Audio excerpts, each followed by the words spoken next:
आज जिस बुक को हम एक्सप्लेन करने वाले हैं उसका नाम है the polyester Prince, the rise of Dhiru Ambani. एक ऑस्ट्रेलिया पत्रकार ने इस बुक को लिखा है जिनका नाम है हैमिश मैकडोनल्ड के द्वारा, जो कि बिजनेस टाइकून और रिलायंस इंडस्ट्री के लिमिटेड के संस्थापक हैं, जो कि धीरू भाई अंबानी एक अधिकृत जीवनी है जो कि 1998 में ऑस्ट्रेलिया के में एलन एंड डेन एविन द्वारा प्रकाशित हुई थी और लेकिन भारत में से प्रकाशित नहीं होने दिया। 9 की इसकी रेटिंग है इस बुक की, जो कि आज हम इसमें एक्सप्लेन करेंगे, जिसका जो कि चौथा जो कि चैप्टर के बारे में हम इसमें एक्सप्लेन करेंगे, जिसका नाम है a first class fountain. First class मतलब प्रथम श्रेणी का फव्वारा। स्टार्ट करते हैं हम अपनी स्टोरी को, जो कि है धीरू भाई अंबानी बम्बई में ही रहे क्योंकि विनिमय केवल एक पहलू था। उसका व्यवसाय एक दशक तक निरोधा का कपड़ा संयंत्र संयोग और सहायता था।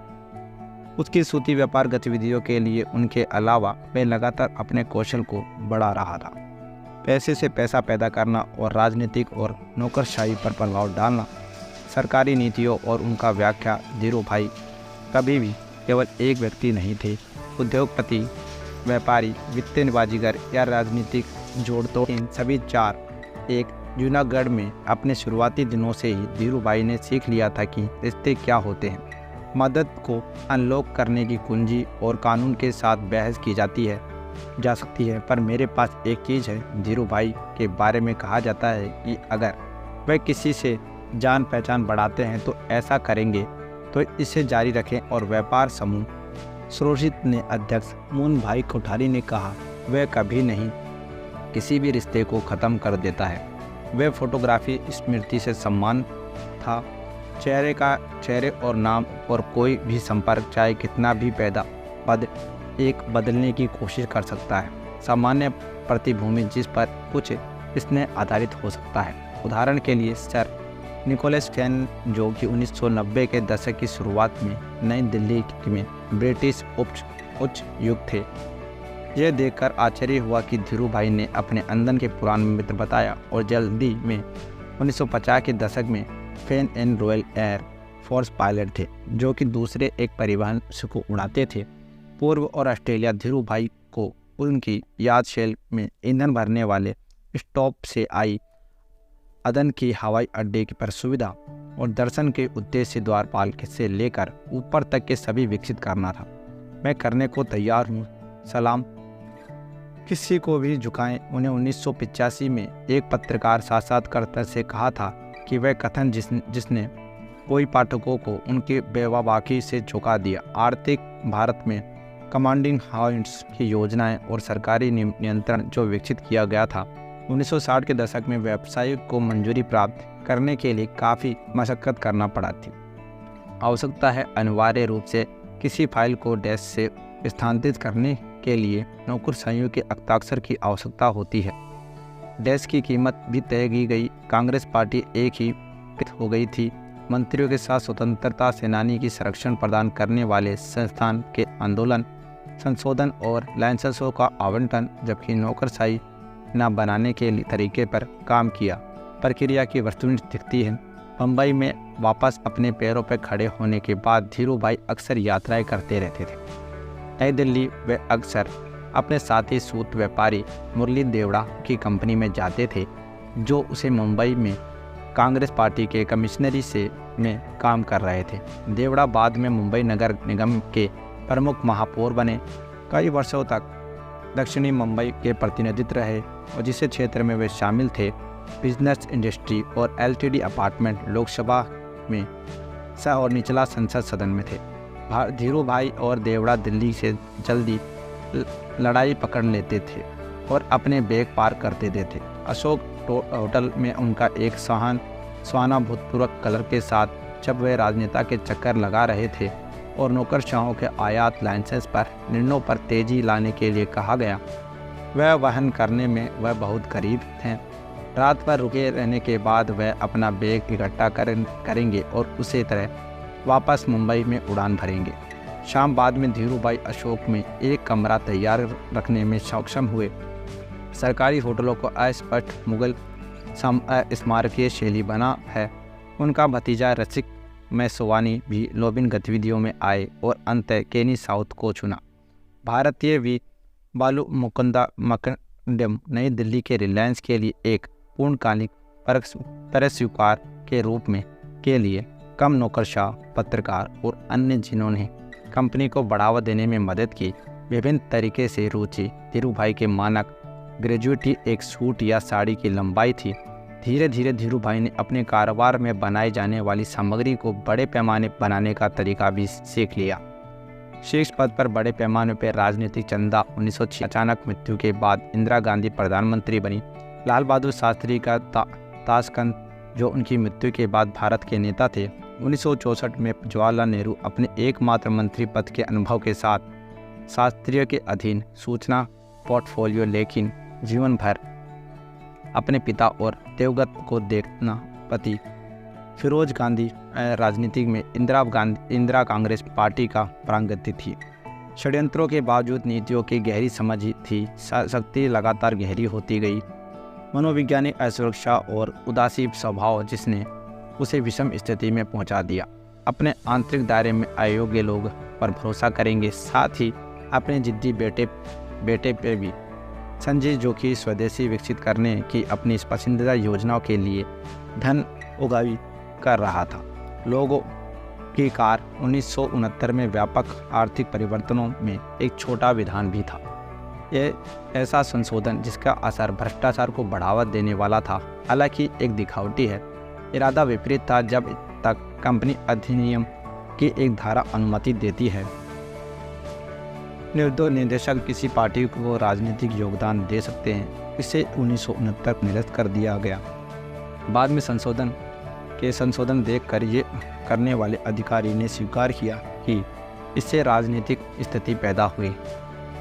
काले के धन के भुगतान कंपनियों को कम से ज़्यादा करने, काला धन पैदा करना पड़ता और चालान प्रक्रिया, फर्जी बिक्री आदि, थोक विक्रेता और बड़े पैमाने पर भ्रष्टाचार को pattern, double accounting, over investing और अंडर इन्वेस्टिंग के माध्यम से कॉर्पोरेट कायदा चालान प्रक्रिया अस्तित्व में आई। बड़े पैमाने पर बेहिसाबी और इसीलिए कर रहित बनाई गई।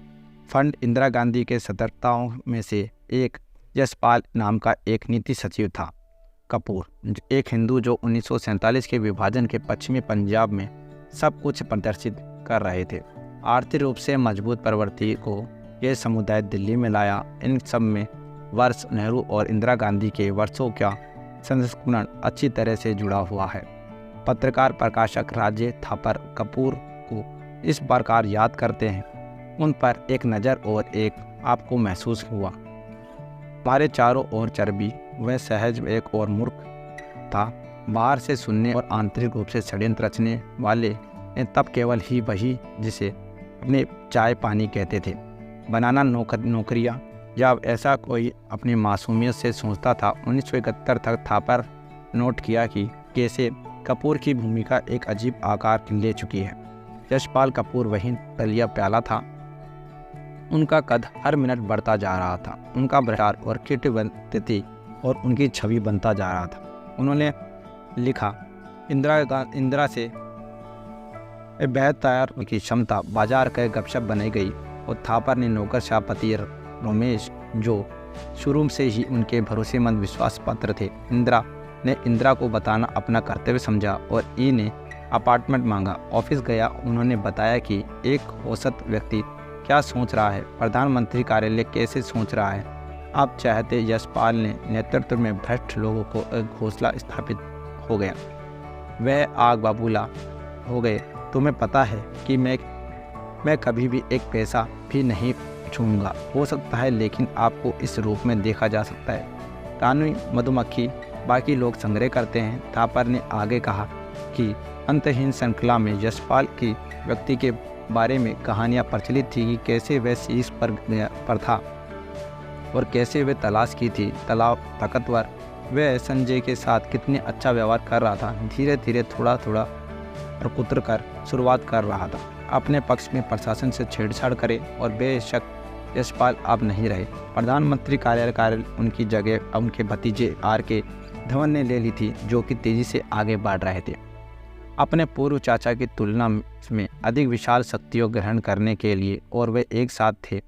इस विशाल देश के संरक्षण और हेराफेरी करे धीरूभाई ने सिर्फ यशपाल को संक्रमित किया। कपूर के एक पुराने परिचित से कहना है कि मैंने उसे व्यावहारिक रूप से खरीद लिया है। उचित समय में उसी रिश्ता और इंदिरा के अधीन मंत्री कार्यालय और राजीव गांधी के अधीन संसद और मंत्री स्तरीय पोर्टफोलियो स्वयं के इन वर्षों में धीरूभाई ने राजनेताओं के साथ घनिष्ठ संबंध विकसित किए।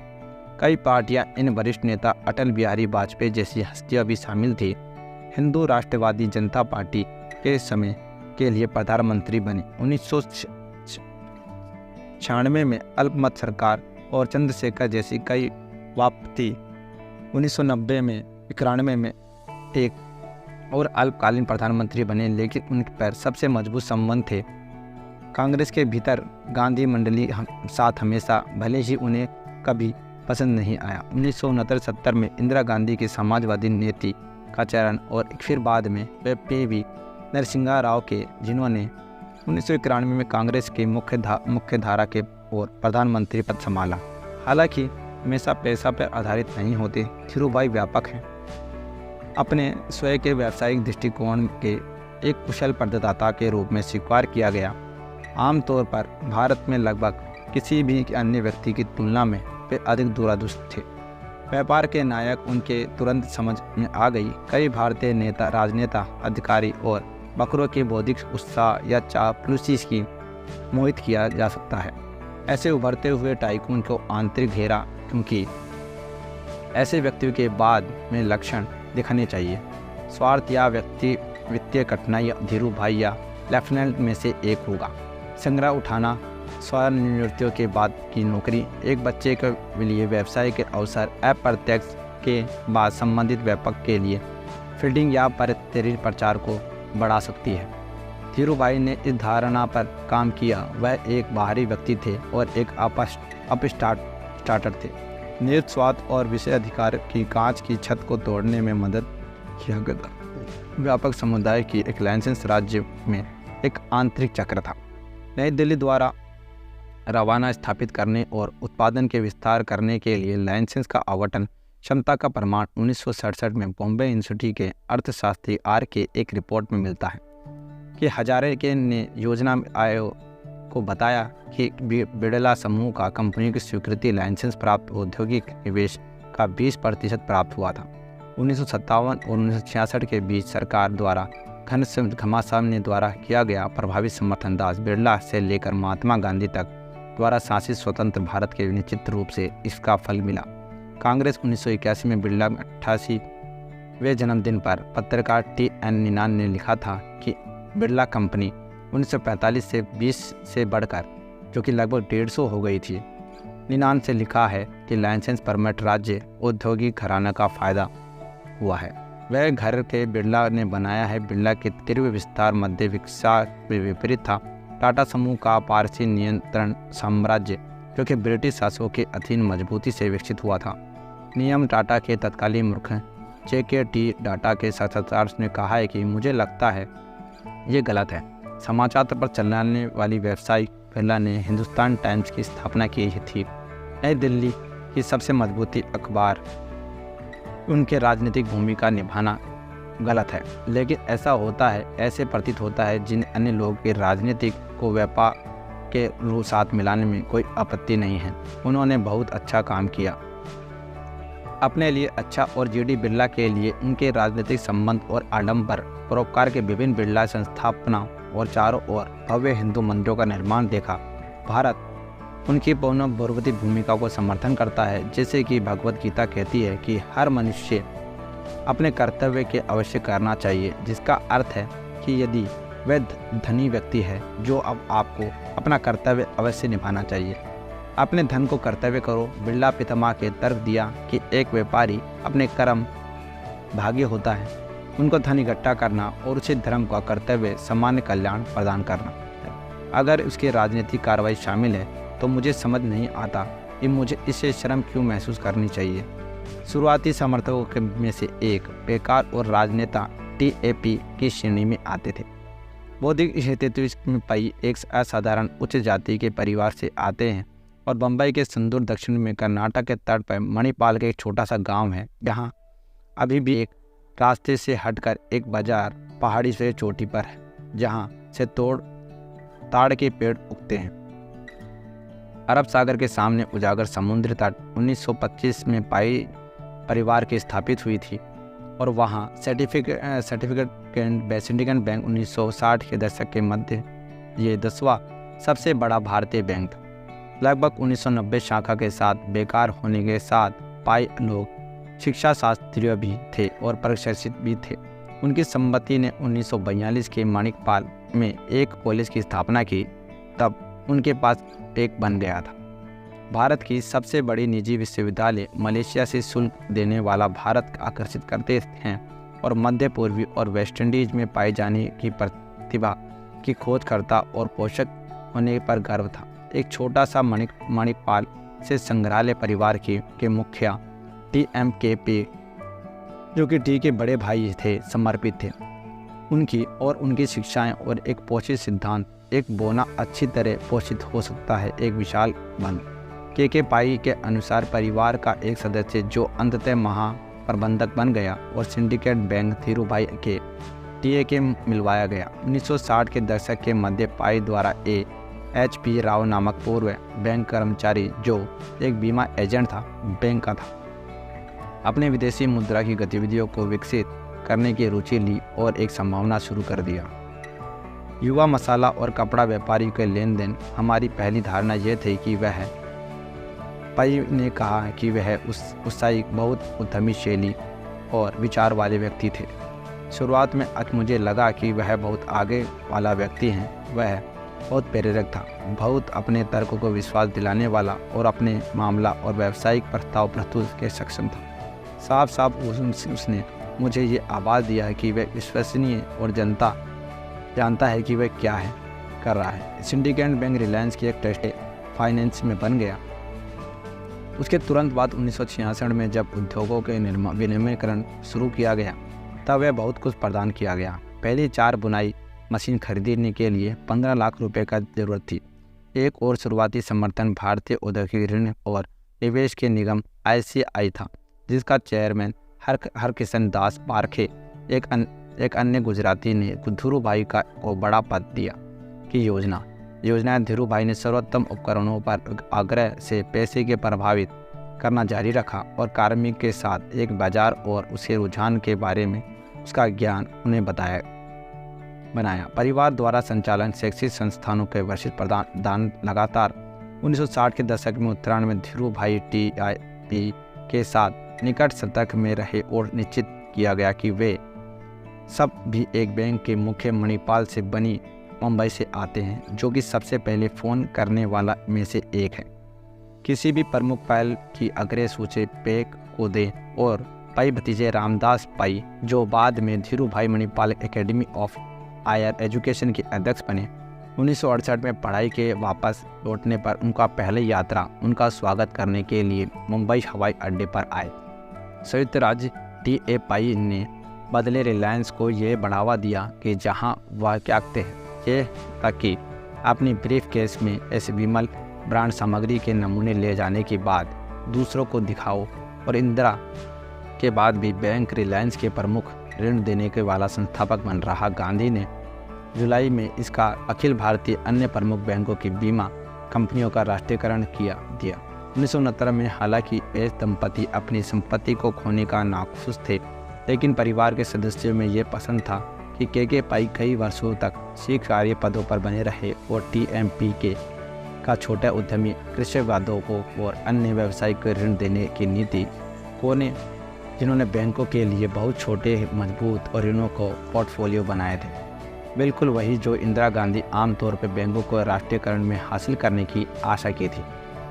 विडंबना यह थी सरकार के अधिग्रहण के कारण लगातार नौकरशाहीकरण हुआ और प्रबंध और उधार वाणिज्य के वाज्य बजाय राजनीतिक संबंधों द्वारा निर्देशित होते हैं। व्यवहारिकता जिससे सिंडिकेट बैंक के एक सुदृढ़ता को नष्ट हो गई और अन्य सभी 20 राष्ट्रीयकरण हो गए। बैंक 1980 के दशक के अंत तक बैंक के सफल परिसंपत्ति पे बुरा ऋण अपने पूंजी आधार पर व्यापक अंतर पा कर लिया और अंततः पूंजी के लिए राजकोष द्वारा लगाई गई लगभग सभी रकमें दिलवाई गई होती। जब निजी 1991 में उदारीकरण सुधारों पर पाइज के बाद सेक्टर बैंकिंग को फिर प्रोत्साहन किया गया और परिवार के दक्षिण स्थित में एक छोटी संस्था लॉर्ड किस्टन बैंक को अधिग्रहण किया गया। अगर पेश की गई जाए और सिंडिकेट बैंक के वापस खरीदने का मौका परिवार के सदस्यों को ने कहा, वे मना कर देंगे। यह है कि उनके बैंक छिन जाने के बाद इंदिरा ने ड्राफ्टिंग करके TAPI का प्रस्तावना दी, उन्हें राष्ट्रीय जीवन बीमा के पहले अध्यक्ष बनने के विचार पर लागू किया और भारत निगम उसके तुरंत बाद वह कांग्रेस के सदस्य के रूप में शामिल किया गया। उसे सक्षम बनाने के लिए सदस्य राज्यसभा या राज्यसभा सदन मामलों के संभालने वाली उनकी सरकार ने के वाणिज्य मंत्री बने। उसके बाद में 1970 के दशक में पाई उद्योग मंत्री बने। उसके बाद निर्माणक भूमिका मिली और औद्योगिक लाइसेंस का आवंटन के निलंबन के दौरान मंत्री पद पर बने रहे। 1975 और 1976 के शुरुआत के बीच इंदिरा गांधी के आपातकाल की घोषणा के तहत लोकतंत्र 1981 में पाई की मृत्यु हो गई। अंततः एहसास हुआ कि उनके रिश्तेदारों का कहना है कि उनकी प्रतिभा का दम था।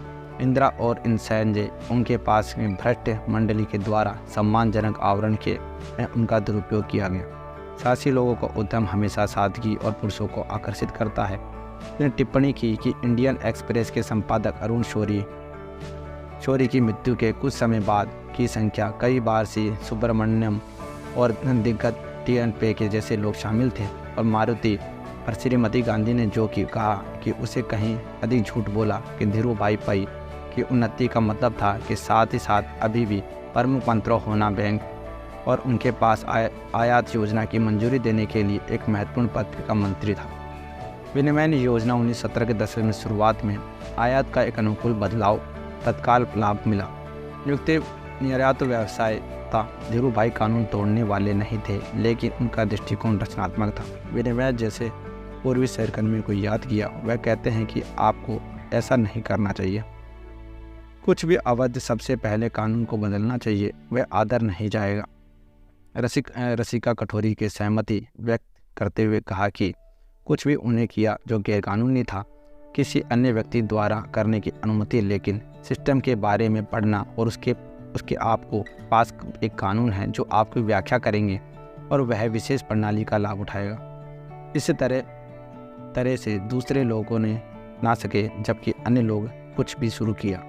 सरकार भी जाग रही है और व्यवस्था बदल जाएगी। 1970 के दशक तक भारतीय सिंडिकेट कपड़ा व्यवसाय के मुनाफे तक पहुंच चुकी थी। बुनियादी फिलामेंट और यौन के आपूर्ति महात्मा गांधी के विचारों से प्रभावित आत्मनिर्भरता और घरेलू कपास के गुण और कपास की एक मजबूत लॉबी द्वारा उत्पादन की नई दिल्ली में उन्होंने समर्थ बनाते हुए सिंडिकेट के उपयोग हतोत्साहित किया था। आदमी का कपड़ा और भारत में पहले से ही रेयन सेलुलोज सामग्री से प्राप्त यौन होता है बनाने वाली एक कुछ फैक्ट्रियाँ थी। आमतौर पर लकड़ी लुगदी जैसे 1891 में फ्रांस में विकसित किया गया था और बहुत कुछ नायलॉन सहित कोयले और पेट्रोलियम से प्राप्त आधुनिक कृत्रिम फाइबर विकसित और पॉलिस्टर पहली और फोर्टफोन और फ्लोटल और टेलीरेयन जैसे मालिकाना नामों से तहत विनक किया गया है, लेकिन घरेलू स्रोत विशेषकर मांगों को केवल अंश में पूरा करते थे। पॉलिस्टर जैसे ही भारतीय इसकी स्थापना चमक की एक सराहना करना किया। रंग स्थिरता और धोने में मामला, साथ ही एक शुद्ध पॉलिस्टर का कपड़े पे फाइबर दोनों बड़े उद्योगों की मिलों में कपास के साथ मिश्रण की मांग थी। व्यापक रूप से फैली हुई पावर लूम कार्यप्रशालाएं पूर्व सहयोगियों का कहना है कि धीरूभाई की आपूर्ति की तरक्की के लिए प्रलोभ का विरोध किया। हर कोई जानता था कि तस्करी होती है, लेकिन धीरूभाई इसमें शामिल नहीं होना चाहते थे। रिलायंस के एक पूर्व प्रबंधक ने कहा है कि सरकार समर्थन के लिए बहुत मायने रखता है। हमें यौन खरीदते हैं जो कि स्पष्ट रूप से तस्करी के लाया था, क्योंकि वह रास्ता था, लेकिन हमें कहा कि अलग रखा जाना चाहिए जब तक कि निर्माताओं का पहुंचेगा, जब तक उसे चुका होगा। कई हाथों से गुजरते हैं, लेकिन लोग जानते थे कि यह तस्करी का मामला है। इसके बजाय 1960 के दशक में धीरूभाई लगातार इस व्यापार के माहिर हो गए थे। उन्हें पुनः लाइसेंस और जो निर्माताओं के अर्जित यौन यातायात के अधिकार था और तैयार वस्त्रों के प्रधानता 1962 के चीन के साथ युद्ध के बाद और दूसरा 1965 में पाकिस्तान में भारत का संतुलन और सरकार का तनाव में थे।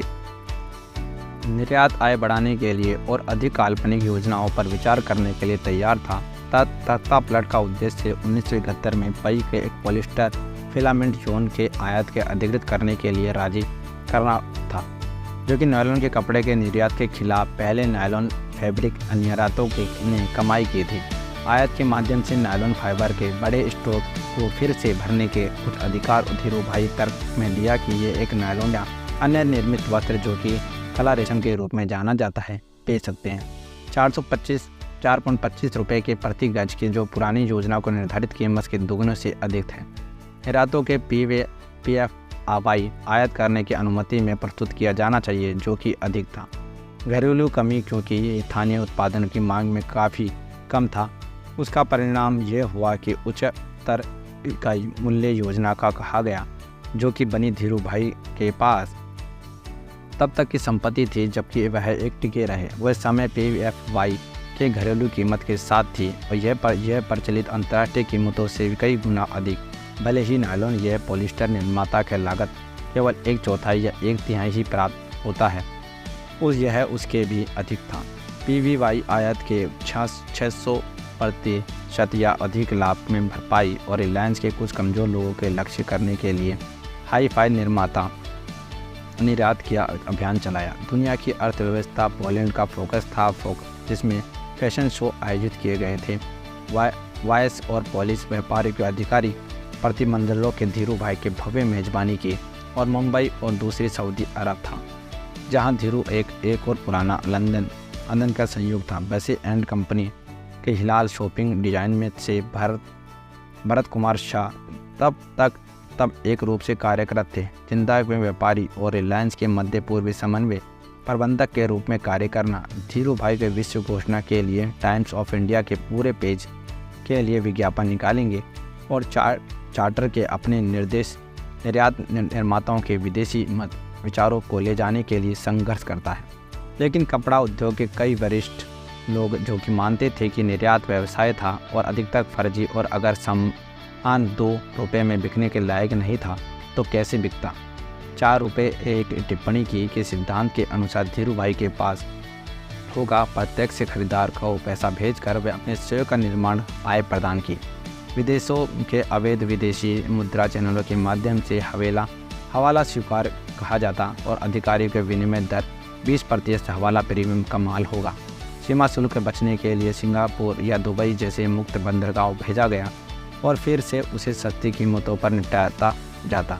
गोदी पर सड़ने के लिए छोड़ दिया जाता, यहाँ तक कि समुद्र में फेंक दिया जाता। प्रभावी व्यय बाहर गए धन के 20% हवाला प्रीमियम होगा और यह धनराशि 60% वास्तव में विदेशी से PFI खरीदारी खर्च किया गया। बाहर आयात करें और रिटर्न 60% को 7 गुना किया जाएगा अधिक, लगभग वर्पाई में 425% होगा और जबकि धीरूभाई के पास था। निर्यात प्रपोर्शन मुंबई में उनके खाते में वापस आ रहा है और क्रेडिट का दावा कर सकता है। भारत के व्यापार संतुलन के लिए अपना योगदान देने के लिए अप्रैल 1980 में बिजनेस आइडिया पत्रिका के साथ एक साक्षात्कार में धीरूभाई ने कहा कि निर्यात में 60% से अधिक हिस्सेदारी रिलायंस कैम्फ्रिलियन कॉर्प की रही और उच्चतर कई इकाइयों का मूल्य योजनाएं अंतर्गत उन्होंने कहा कि उनकी योजना सभी के लिए खुली है। अगर मेरी इस प्रतिस्पर्धा धर्मशैली या अज्ञानी थे तो मुझे दोषी नहीं ठहराया जा सकता। टेक्सटाइल उस युग के परिचित व्यापार के सूत्रों का कहना है कि वास्तव में ऐसा ही नहीं था कि अंगीकरण 1971 में उच्च इकाई मूल्य योजना का व्यापक रूप से प्रचार नहीं किया गया था। धीरूभाई अन्य निर्यातों के द्वारा उठाए जाने वाली की कोशिश शुरू करने के लिए पहले से ही 2 साल स्पष्ट समय एक योजना या कपड़े के अन्य श्रेणियों के लिए समान प्रस्ताव रखा। निर्यात में उनके निर्यातों के विभिन्न कपाड़ियों के बाद में अपने अनुभव सुनाया। मुंबई पुलिस ने इसे सनसनीखेज हत्या की साजिश की प्रतिभूमि के रूप में खोजा। 1989 का मामला 1970 के दशक में शुरुआत में 2 वर्ष में कपाड़िया की एक पारिवारिक कंपनी के फेसी कॉन के विस्तार हुआ। इनका निर्माण प्रति वर्ष 2.5 करोड़ रुपए से बढ़कर 15 करोड़ रुपए प्रदान करने की उम्मीद है। वाणिज्य मंत्रालय के मुख्य आयात नियंत्रण से PFI के लिए आयात अधिकार और निर्यात किसी ने बहाने के अधिकारियों के आयात लाइसेंस रोक दिए। 1972-74 में 30 महीने की अवधि में इसे कपाड़िया की भारी नुकसान हुआ और 1971-1975 के मध्य के बीच में कपाड़िया ने गहर गुहार लगाई के लिए नई दिल्ली की कई यात्राएं की। अधिकारियों ने अपने हल्के कपाड़ियों ने पुलिस को बताया कि उन्हें बार बार फ़ोन आते हैं, टेलीफोन पर मुझे महिलाओं के साथ रहने की पेशकश की गई, ऐसा करने से मुझे गंभीर परिणाम के भुगतने की धमकी दी गई, अपने आयात लाइसेंस के अन्वय नहीं किया छोड़ना था।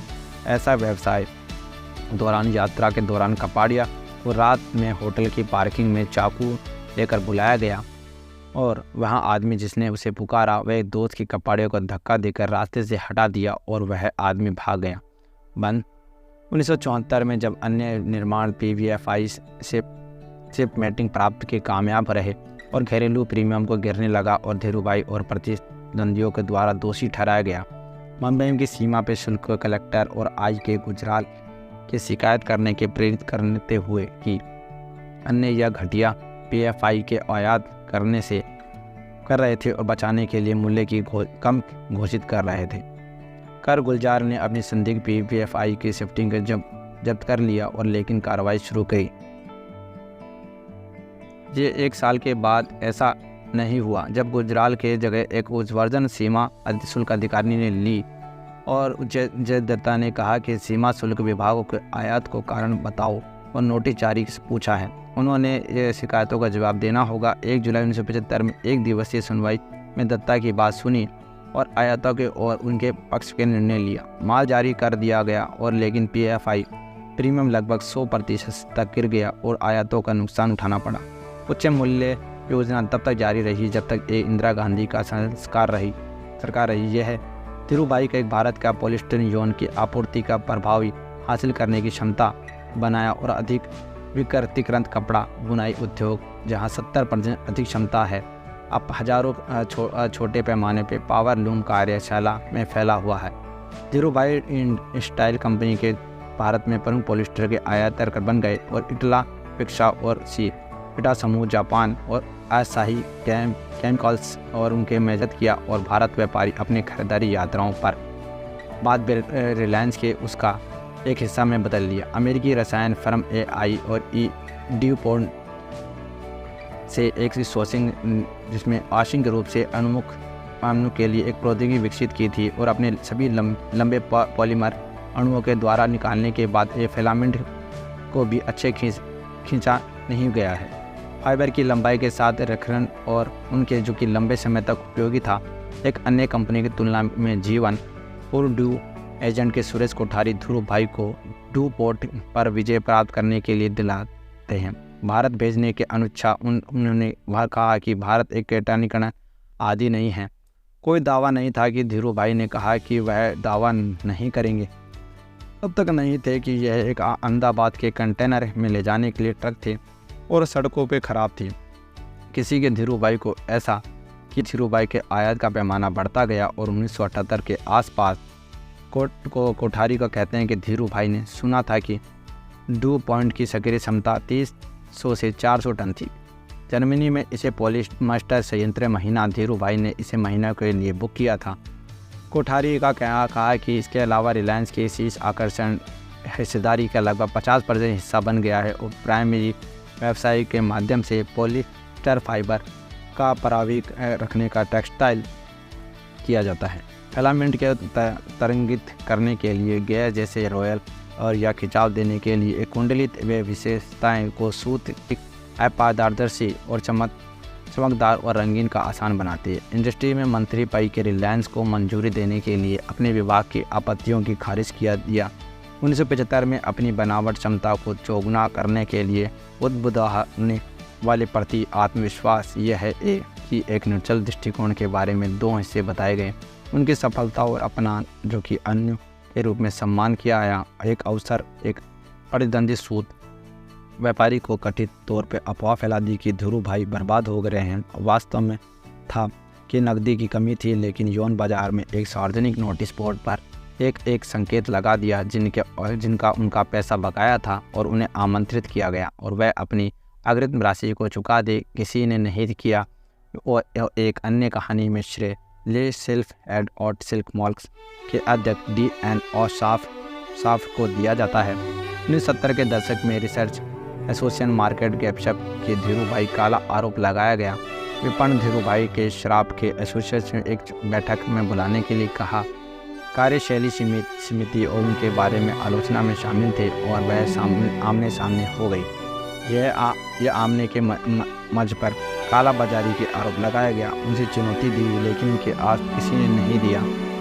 मेरे साथ सोए उपस्थिति सभी ने किसी के स्तर पर धीरूभाई के सूद खरीदा या बेचा था। हालांकि मार्च 1970 में इंदिरा गांधी और कांग्रेस की सत्ता से बाहर हो गई और आपातकाल की शक्तियों के तहत 2 साल के शासन को हटाने के जाने के बाद चुनाव बुलाए गए, लेकिन उसे सरकार ने धीरूभाई को दिया विदाई का तोहफा और उन्हें वित्तीय 1976-77 के दौरान अप्रैल-मार्च धीरूभाई ने अपने स्वयं के निर्यात और दोनों से ISI लाइसेंस को जमा किए थे और बाजार में लगभग 30 मिलियन रुपए की खरीदारी और 7 फरवरी के करीब 3 बजे चुनाव की घोषणा के कुछ सप्ताह बाद सरकार को मना लिया और अप्रैल 1977 में जारी IPI लाइसेंस के तहत पॉलिस्टर यौन आयात की छूट दी गई और सीमा शुल्क जो कि 125% ये 137.5 मिलियन रुपए का उपहार था। धीरूभाई इंदिरा गांधी की जगह जनता सरकार बनी और विरोधियों का गठन था और मोरारजी देसाई ने नेतृत्व में कांग्रेस पार्टी एक शख्स के रूप में आत्मसंतुष्ट प्रवर्ती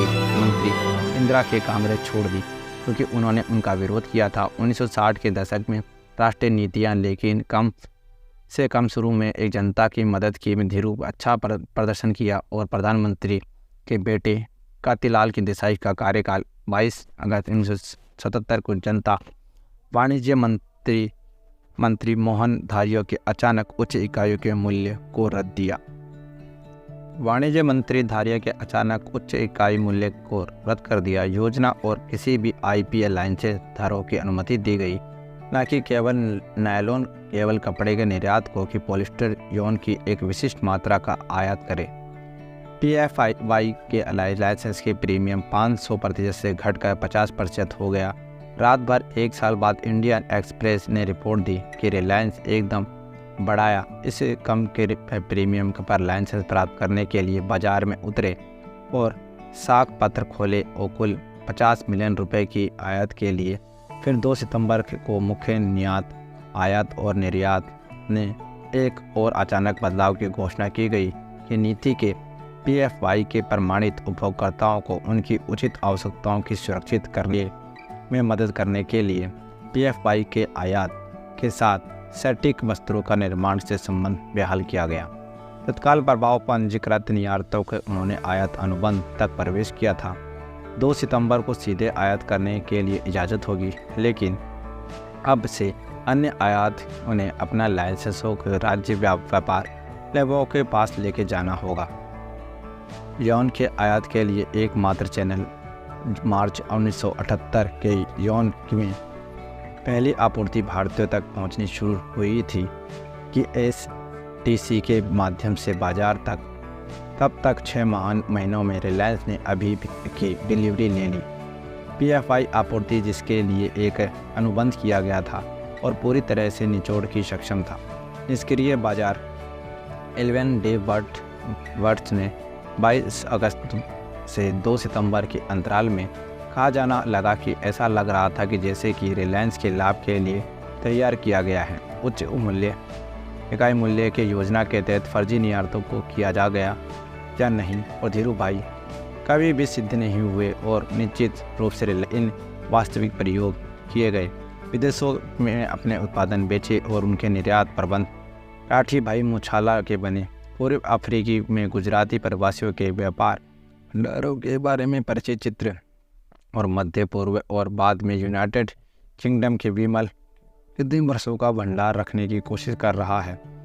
SB खंडेलवाल एम्पोरियम साड़ी मंदिर के मालिक हैं। अंग्रेजी शहर लिस्टर जहां कई गुजराती पूर्व से पहले जाने से बचे गए थे।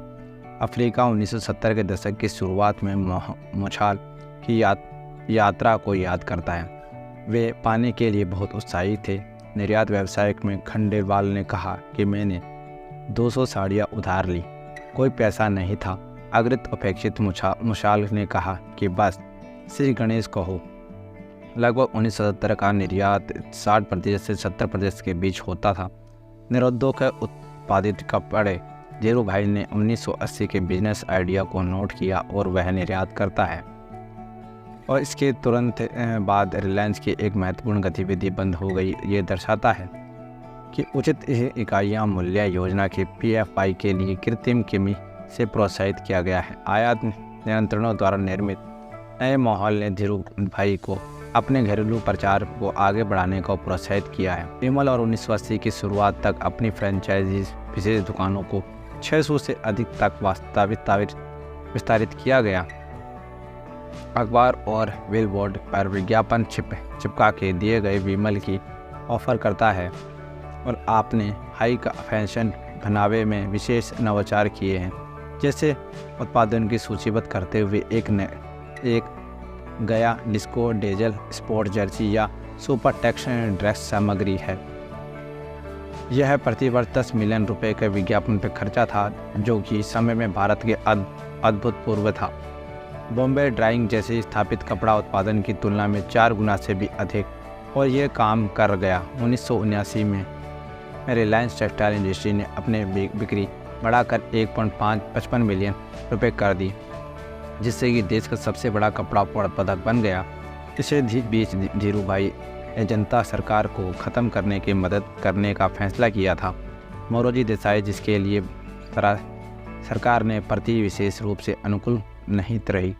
न्यूयॉर्क आयात नीति की शुरुआती अनुकूल बदलाव किया गया और कांतिलाल देसाई बन गए थे। एक विवादास्पद आंकड़ा काफ़ी मददगार साबित होगा। मोरोजी देसाई द्वारा न्यायिक जांच बैठाई गई। मंत्रियों के रिश्वतदारों द्वारा प्रभाव डालने के आरोप में जवाब वास्तव में मिला। फरवरी 1980 में कांतिलाल देसाई के पास आगे की पूछताछ के लिए प्रथम सटीक मामला था। अगस्त सरकार को PFI आयात पर अपनी नीति की ढील देने के लिए प्रभावित किया गया और धीरू भाई ने जनता को विभाजित करने के इंदिरा गांधी के प्रयासों के पीछे अपने संसाधन लगा दिए। गठबंधन और जो कि वित्त मंत्री चरण सिंह के महत्वाकांक्षा पर केंद्रित था। उत्तर प्रदेश में किसानों के समृद्ध जाट जाति के बीच उनका एक बड़ा शक्ति आधार था। धीरू भाई की भूमिका सांसदों को नकदी के लिए आवश्यक सूटकेस उपलब्ध कराने की थी। सरकारी में बेंच छोड़ने और विभाजित समूह के शामिल होने के जोखिम। जुलाई में 1979 में जब चरण सिंह के समर्थकों ने समर्थन वापस ले लिया तो देसाई सरकार गिर गई। संसद चरण सिंह ने इंदिरा को की कांग्रेस द्वारा समर्थन देने का वादा किया गया था, उन्हें गठन के लिए आमंत्रित किया गया था। एक सरकार और 1 महीने के भीतर अपना समर्थन प्रदर्शित करे विश्वास मत था, कभी नहीं लिया। इंदिरा ने एक शर्त के रूप में मांग की कि चरण सिंह के पीछे हटने के लिए सहमत हो। कथित अपराधों के लिए खुद और संजय के मुकदमा चलाने के लिए विशेष अदालत स्थापित करने वाला कानून आपातकाल के दौरान प्रतिबंध ऐसा की करने में असमर्थ था। अगस्त में राष्ट्रीय संसद को भंग कर दिया और जनवरी 1980 में पहले सप्ताह में चुनाव बुलाया। चरण सिंह कार्यवाहक प्रधानमंत्री बने और बम्बई के डू-पैट एजेंट सुरेश कोठारी धीरू भाई के निकट संपर्क में थे। इस अवैध में वह मुझे बताता था कि क्या होने वाला है और ऐसा हमेशा होता था। कोठारी ने कहा कि मैंने उसे एक बार पूछा था कि आपको कैसा पता चला कि आप जोशी हैं। हंसे और कहा कि हाँ, 2 साल के सूखे के परिणाम स्वरूप मुद्रास्फीति बढ़ने के साथ इंदिरा दोबारा सत्ता में आई। उनके वापस स्वागत करने के लिए पहली बड़ी पार्टी का आयोजन किया गया। सरकार की मेजबानी कांग्रेस ने की थी। गुजरात के सांसद और नई दिल्ली के अशोक होटला में धीरू भाई द्वारा भागवत भुगतान किया गया और राजनीतिक पर्यवेक्षकों ने बात पर ध्यान दिया गया कि इंदिरा मंच पर बैठकर 2 घंटे से अधिक समय बिताया। धीरू भाई के साथ शुभ चिंतकों का भी स्वागत हो रहा है। कोठारी को भी ये बात याद है और समृद्धि और प्रभाव की अपनी शांत चढ़ाई के दौरान धीरू भाई ऐसा करेंगे। टिप्पणी: मैंने जो कुछ भी किया है वह जमीन पर रहकर रखा गया है और प्रथम श्रेणी का है। इसके ऊपर फव्वारा बनाया गया है। किसी भी कभी पता नहीं चलेगा कि मैंने क्या किया है। ये था हमारा the polyester brain the rise of the Ambani, Dhirubhai Ambani की, जिसको बुक को हमने जो चौथा चैप्टर जिसका जो कंप्लीट किया इस बुक का। तो ये चैप्टर आपको कैसा लगा? अगर आपको अच्छा लगा हो तो हमारे चैनल को सब्सक्राइब कर दीजिए। अगर ऐसे ही हमको पूरी सीरीज़ को आपको देखना है तो हमारे चैनल पे बने रहिए। तो मिलते हैं नेक्स्ट वीडियो में, जब तक के लिए जय हिंद, जय भारत।